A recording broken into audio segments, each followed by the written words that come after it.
All right, Acts 2. That's our text for today. It's a very familiar passage. Our vision statement is obviously based on this passage. And the second question that was in the DT notebook was, how would it have felt to be part of the Acts 2 church? So, in trying to answer that, just some things you can notice. I mean, there's a lot of information, but they were all together. The believers were together, had all things in common. Well, this second part, because we live in a capitalistic culture, a lot of people get all allergic about this phrase and making sure that everybody knows this is not communism. And okay, yeah, it's not okay. So uh, selling their possessions, you know, and belongings and distributing the proceeds as any had need. So basically, that means they had personal possessions, and then as people had need, they will sell them. But the point is, really, it was a very shared kind of life, and people lived sharing these possessions like a family, right? That's what you would do, like a family, and share your meals. You borrow folding tables from one another. You share living rooms. There isn't this kind of like, this is my space, my stuff, and get out, that kind of a thing. And I think the trucks that people bought that they leave at the HB parking lot, for other people to use with the key, hanging in the. I mean, that I think is part of our church's culture that I think we must not lose. That really is actually encapsulates this selling the position and belonging and sharing, kind of like living that kind of a shared life. If we're serious about living out the biblical church model, we must not lose that kind of culture. What else? Day by day, you know, day by day. It's not just a once a week attending kind of, something, an event that you gotta attend. It was something close to daily. And what do they do daily? Well, I don't know, temple together. I don't know if it's daily, but at least that was sort of the characteristic of it. Temple, attending the temple, and then breaking bread in their home. So there's a large group, you know, corporate meeting, and like a small group, life group meeting, right? So, you guys know the rest of the descriptions in this passage, so it goes without saying. The picture here is that your life schedule and your possessions really, like the early church was, it seemed, the picture is that it's really centered around the church community. It was very intense, all-consuming community that was on a mission to save souls, as it says in verse 47. You know, um, Here's a sobering question, though. So, what would happen? Okay, what would happen if we just really took this biblical church from Acts 2, went to time, we time traveled, we grabbed that church, and we just dropped it right into the middle of our modern day church scene? What do you think would happen? What would be the popular assessment of that church, of that Acts 2 church, by people who go to church now?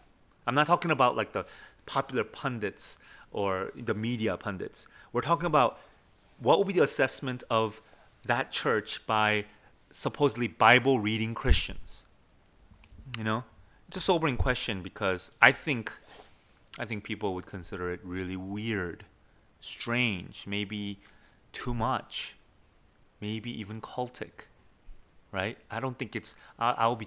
I don't think I'm exaggerating. If you can imagine that, right? Well, what does that show then?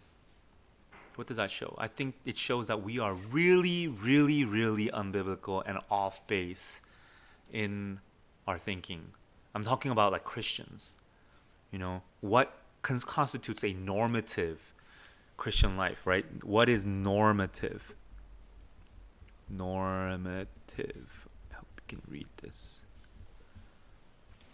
Not normal is might be average, but normative is like you take that average and then you not necessarily average, but you what you think is like the standard, right? What is the normative Christian life to which people look to in order to label a church weird or strange or dangerous or too much?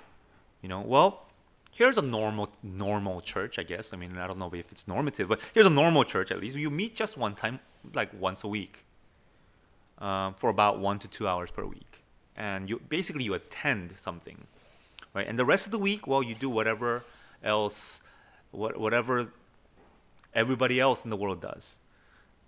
That's pretty much normative Christian life, isn't it?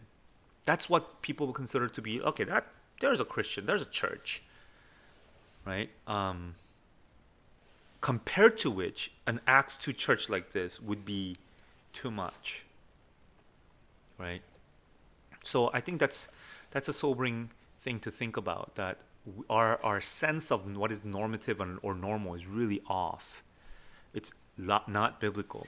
Well, what's another point about that I wanted to comment that I wanted to make here is that what's sobering is that our COVID situation for the last 1 year has made it so that this Acts 2 community, that Acts 2 church, is very, very difficult to live out and experience, right? Um, this one time a week attendance, like that picture that I just described for you, which is a totally wrong, unbiblical perception or conception of the church, that situation has almost been forced upon us, right? You log in and you attend, meaning you watch, and boy, like I think what we need to be be careful about is that as SIP lifts, that we be very mindful to try to rework and rehabilitate that spiritual and habitual muscle, emotional muscle, or the relationship muscle that I think has been atrophied. Because for the whole year, I think we've really been just having minimal contact, right? And when you have something like that, of course, it atrophies. Something atrophies, and our sense of the norm or normal has been affected, right?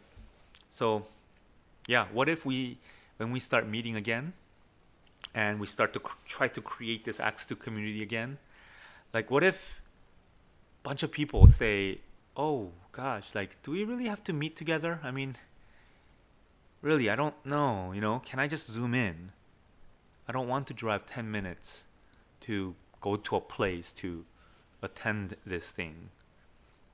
Or how about, can I skip out on, I don't know, can I skip out on breaking of bread in each other's homes? Because, like, can I just do that in my room? And then you just tell me when the Bible study is, and I can log in, or I might join you just for that.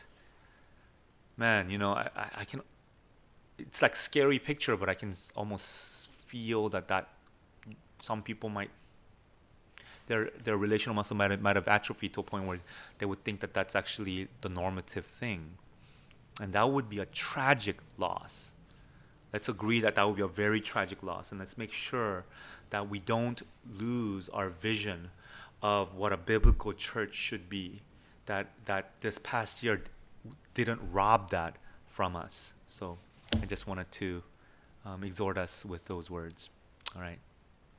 Bye.